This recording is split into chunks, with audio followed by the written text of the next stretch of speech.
Hi, everybody. Welcome to Network Connection. Today we'll be joining me, Jim Everett. He's the president of Risk Management Planning located in Reddington Shores, Florida.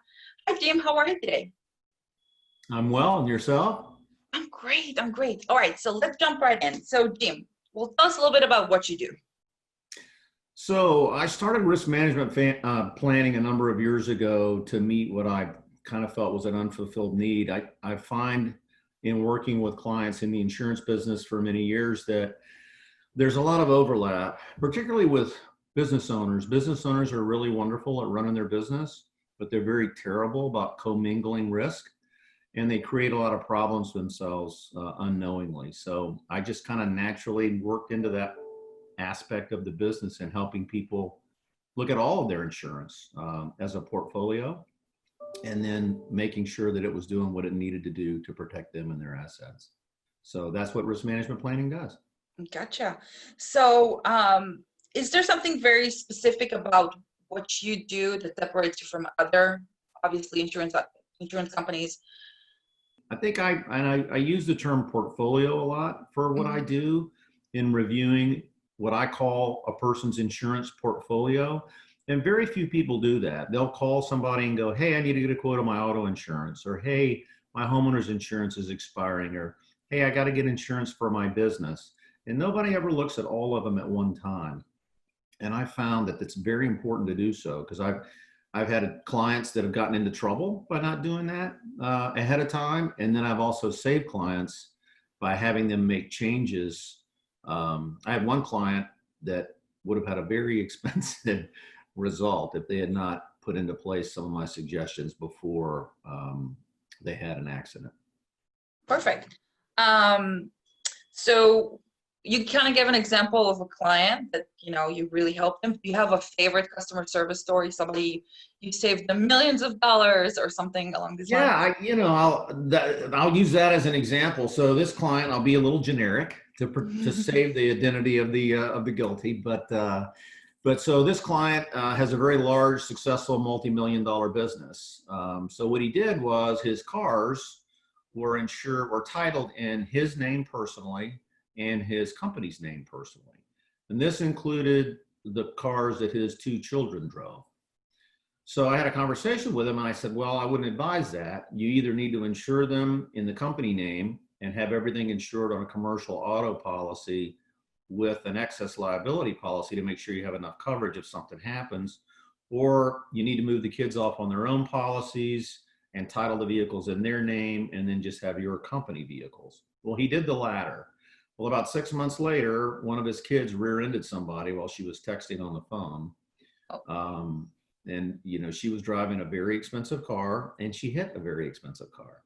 So what happened was her car was in her name. It was no longer in her dad's name or her dad's company's name. So we settled within the limits of her personal auto policy and kept him completely out of it.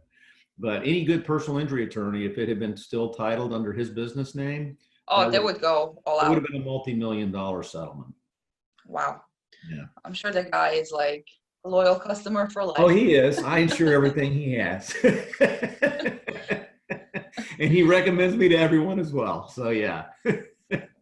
So right now we live in a very weird world. There's a pandemic going around. Has COVID-19 affected your business? You know what? From a pure revenue standpoint, no. I mean, we've actually, in Florida, the real estate market is incredibly active. There's a lot of folks, as a result of COVID, who've been restricted in areas, particularly in the Northeast, who are flocking to Florida. So when a home goes on the market here, it has multiple offers within 24 hours, typically above asking price.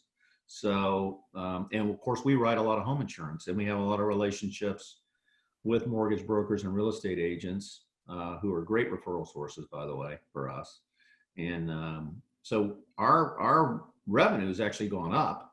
Now, operationally, we've made changes. For probably the first 90 days or so, we locked the offices. One of the offices, the employees there wanted to come and work in the office as long as we weren't accepting clients. So that's what they did. The other office, they wanted to go home, So we equipped them with laptops and IP phones so that they could go home and work, and it didn't affect the clients, because most of our business can be transacted Yeah. over the phone or over email. So fortunately, we weren't affected like a bar or a restaurant would have been affected. So for us, it's just changing in how we do business, but the business itself has been good. Perfect. That's good news. So if you have one tip for our viewers regarding insurance, what would it be? Pay attention. I mean, most people don't ever even look at documents when they come in from their insurance companies. And I'm not saying that you've got to learn to be an insurance person, but find a trusted advisor that you can talk to. And if you haven't looked at your insurance in a while or had somebody review it, you're doing yourself a disservice, particularly in the Florida market. Right now, there's a huge amount of activity in the homeowners insurance market.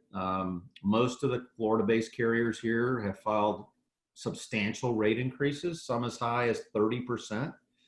And if you don't pay attention, particularly with homeowners, you know, people pay, oh, it's paid, it's part of my monthly payment. That's the biggest fallacy I hear all the time. And I said, well, but what'll happen is your lender will contact you and say, hey, you got an escrow shortfall. Well, you need to ask them why, because it's probably because your insurance went up on your home. So instead of shopping it, which you can do, now you got to make a higher monthly payment for your mortgage, because if it's escrowed, your mortgage, your taxes, and your insurance are all paid by your lender. So you'll get a renewal deck page. You need to look at it and see if it's higher than it was last year. You know, that's all you need to do. And if it is, you need to call somebody you trust to take a look at it and see if they can help you. This kind of concludes our interview for today. I really appreciate you taking the time to talk to me. Thank you. What is the best way to reach you? I can be reached at 727-452-6844. If you'd like to find out more about me and my company, you can go to my website, which is riskmanagementplanning.net. And my email's long but simple. It's jim@riskmanagementplanning.net. Awesome. All right. Well, thank you everybody for watching. I appreciate it. Thank you, Jim. Thank you.